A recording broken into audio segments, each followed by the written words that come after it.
You have the DOJ, you have unlimited resources, unlimited power, unlimited budgets. This is the biggest sex trafficking scandal in modern history. Billionaires, politicians, royalty, and all hanging out on Pedophile Island. And the US government response is like, hey guys, let the internet figure it out. What is this? A group project? Are you serious? You want me to do your job? You want some guy on Reddit cross-referencing flight logs at 2 a.m. while he's eating Cheetos? Like, you want TikTokers playing a game of Clue. Hey, it was Prince Andrew in having a massage with the undergirl. What is this? It is not the job of private citizens to figure out clues. Hey guys, welcome back to the channel. In this video, Bassem Youssef and Alan Dershowitz get into a brutal debate on Piers Morgan Uncensored. They're arguing about the fallout of the Jeffrey Epstein case. As most people know, Epstein ran a massive trafficking ring for years, but despite his long list of connections to some of the most powerful men in the world, very few of those individuals have ever faced justice. Since this is a pretty heavy topic, let me know where you're watching from down in the comments. I'd like to see how far this video reaches. Let's get into it. Alan, I want to just talk to you about something you said earlier, because there's been a bit of confusion about this, I think, in the public domain. You said in the end that the settlement that Epstein made pertained to a 21-year-old and a 17-year-old. But many of the contemporaneous reports about this settlement refer to a 14-year-old girl who Epstein had paid for a massage. That was not part of the case. So can you explain? That was not part of the case. The indictment... But that precipitated the investigation, right? Let me tell you what happened. A 14-year-old girl was heard over the phone talking to another friend about whether or not she could get a massage from an older man. That precipitated the investigation. But the investigation culminated not in any kind of an indictment regarding that 14-year-old. There was no evidence of it.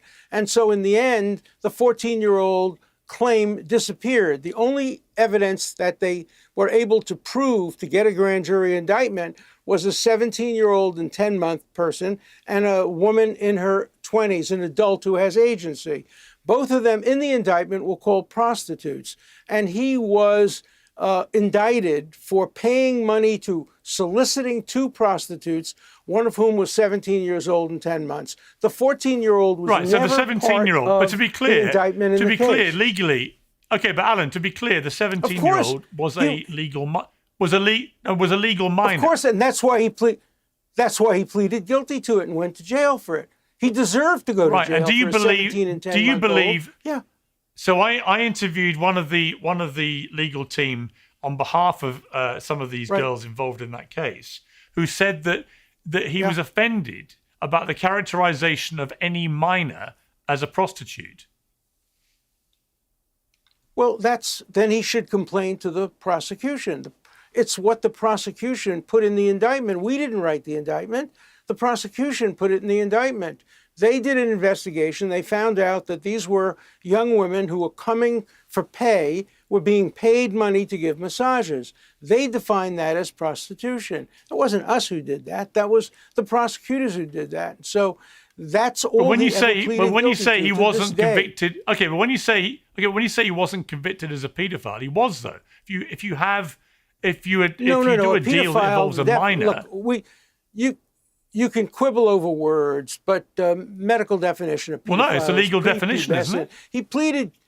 No, that's not the legal definition. The legal definition is underage. The word pedophile is never used legally for anybody who's 17 and 10 months. But we're quibbling. He pleaded guilty to 17 and 10 months. He was guilty of that. It's a despicable, terrible thing. He may have had sex with even younger people, but he was never convicted of that. He was never charged with that. He probably would have been charged with it had he stayed alive, but he wasn't. But let's stick to the facts. He pleaded guilty only to 2 charges of soliciting a 17, 10-month-old and an above-age person for prostitution. That's what the state charged him with. That's what he pleaded guilty to. That's what the federal government agreed would be the deal that would terminate the federal prosecution. That's what happened. He hated me for that if you deal. have any He thought I sexual was a relations with lawyer. a minor, yeah. But Alan, if you, I mean, talk about quibbling, but if you have sexual relations with a minor, you're a paedophile. No, well, I don't want to fight with that because you can call him whatever you want. That's fine. You call him a pedophile, but no medical doctor, no psychologist will tell you that a 17-year-old, 10-month woman who's taking money to give massages is subject to the other person being called a pedophile. But let's not get into that. Call him a pedophile. That's fine. He pleaded guilty to charges of having sex for money with a minor. Yes, he did that. And he did much worse than that.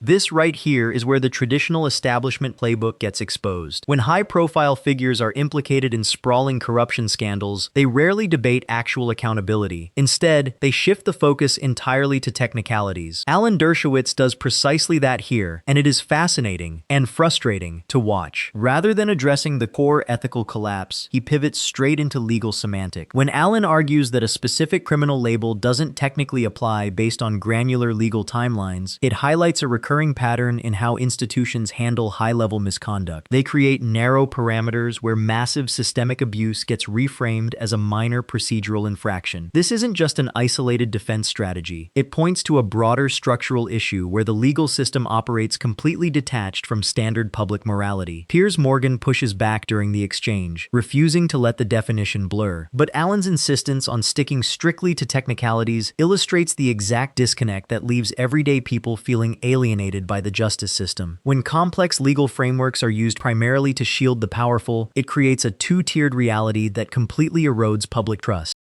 And he was a despicable human being who deserves no pity whatsoever. But that doesn't give anybody license to simply lie about what happened. For example, one of the papers in Israel, when talking about Ehud Barak, said he was convicted of having sex with a 14-year-old.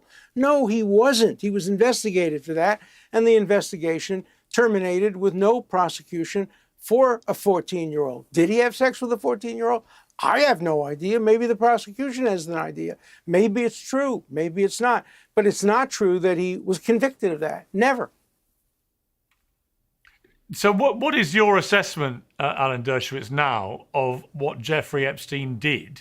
And why is it that no really high-profile American men in particular have been brought to account for what was going on? Well, one name has been. One of the names that was recently disclosed by Congress people yesterday was Leslie Wexner. And I think it's very appropriate to investigate Leslie Wexner. He went back to Jeffrey Epstein many years. Let me give you my assessment of what happened. Look, there were real victims, horrible victims, people who should never have been put through this, people who are underage, and I have tremendous compassion for these victims. But then there's another category of people, women who are 25, who came back over and over again and received $150, $200. Then they went and they recruited 14 and 15-year-olds for Epstein, and they were paid to recruit for Epstein. These people should also be investigated. They may have been victims, but they were also perpetrators. It's a lot grayer than the black and white of victimization and survivalization and all of that. It's much more complex than that. But there's no justifying what Epstein did. It was terrible. It was awful. I wish I had never laid eyes on that SOB. He's an awful, awful human being. That's the job of a criminal defense lawyer, to defend and get the best deal. I thought I got the best deal. He thought I got a terrible deal. Bassem Youssef, what is your wider view about the Epstein scandal and the, so far, very limited accountability for other people involved? Well, you see, I'm actually like the FBI just dumped millions of unredacted or redacted Epstein files on the public and said, you know what? Here you go. Have fun. It's like a scavenger hunt. Like you expect, like it's kind of like a TikTok challenge. Can you find the pedophile? You have the FBI, you have the DOJ, you have unlimited resources, unlimited power, unlimited budgets. This is the biggest sex trafficking scandal in modern history. Billionaires, politicians, royalty, and all hanging out on Pedophile Island. And the US government responds like, hey guys, let the internet figure it out. What is this? A group project? Are you serious? You want me to do your job? You want some guy on Reddit cross-referencing flight logs at 2 a.m. while he's eating Cheetos? Like, you want TikTokers playing a game of Clue. Hey, it was Prince Andrew and having a massage with the undergirl. What is this? It is not the job of private citizens to figure out clues.